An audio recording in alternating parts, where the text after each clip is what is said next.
2025년 1학기 중간고사 안국고 지구과학 1 내신 분석 리포트입니다.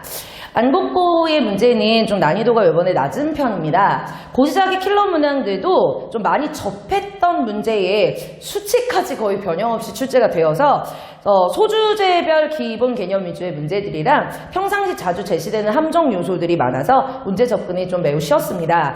그러다 보니 1등급 컷이 100점이 나와서요. 기말고사의 난이도가 좀 많이 높아질 것으로 예상이 됩니다. 자, 고지자기 관련 문제가 내문항으로 출제율이 좀 높은 편입니다. 이쪽 파트가 고체 지구에서 킬러 파트인 건 맞는데 유형별로 기본 개념부터 해서 나중에 킬러 문제까지 좀 골고루 출제를 하였습니다. 논술형 문제에 부분 점수를 좀 주어서 개념용어 암기 단답형 문제도 있고, 그리고 과정과 원인을 파악해서 그 원리를 서술해야 되는 문항들로 출제가 되어 있습니다. 응용형 문제보다는 좀 필기한 내용을 얼마나 정확하게 이제 풀어서 서술할 수 있는가, 그거를 평가하는 문제들입니다. 4번 문항 같은 경우에 수능 특강 19페이지의 8번 문제의 그림을 그대로 제시를 했고요. 대신 선지의 변형을 좀 주었습니다. 5번에서 8번까지 2페이지 전체 파트의 문제가 고지자기 유형입니다. 복각의 기본 의미를 다루는 5번, 그리고 해저 확장설이랑 고지자기도 이제 잘 나오는 출제 내용인데 7번 이렇게 출제가 되었고요. 그리고 수능에서 킬러 문제로 나오는 지리산극의 겉보기 이동 문제가 이제 6번이고, 요게 이제 수능 특강에 나오는 3점짜리 문제를 그대로 차용을 했습니다. 그리고 고3 3월 모의고사 문제가 제가 요번에 이제 풀어주면서 2학년들 고지자기 문제로는 요게 내신형으로 내기가 좀 적합할 것이다. 그래서 학교에서 좀 많이 활용을 할 것 같다 라고 제가 얘기를 해줬었는데요. 그 문제가 그대로 출제가 되었습니다.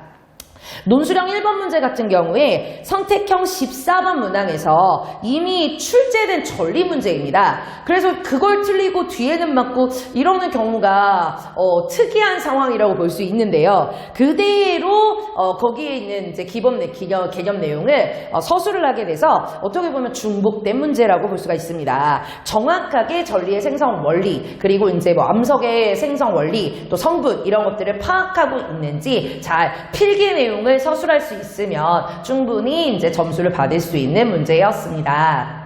안국고 같은 경우가 난이도가 다른 이제 파트, 뭐 생명이라든지 물리라든지 화학도 마찬가지이지만 난이도가 중간고사, 기말고사에서 왔다 갔다를 합니다. 합쳐서 등급을 설정을 하기 때문에 중간고사에서 이렇게 쉬웠으면 기말고사 난이도가 확 어렵고요. 중간고사가 만약에 어렵게 나와서 진짜 점수 변별력이 만약에 잘 갖춰졌다, 그러면 이제 기말고사에서는 또 쉽게 내고, 이렇게 해서 왔다 갔다 합니다. 어떤 평이적인 이제 난이도를 추구를 하는 편이 아니기 때문에 기말고사는 이제 유체 파트인데 수능 유형에 좀 자료 해석 문제들이 많습니다. 그래서 기본 내용을 암기하는 것도 굉장히 중요하고, 수능 기출 문제라든지 아니면 이제 선생님께서 활용하시는 문제를 보면 수능 특강 문제, 그리고 이제 3점짜리에서는 조금 자료를 해석해야 되는 그림 문제로 선지를 이제 응용해서 나가니까 그 부분에 대한 연습을 충분히 활용을 해야 됩니다. 교재에도 수능 변형 문제, 또 내신 기본 유형 문제들, 기출 유형 문제들이 다 실려있기 때문에 꼼꼼하게 풀어서 연습을 하면 기말고사에서도 잘 임할 수 있을 것으로 생각됩니다.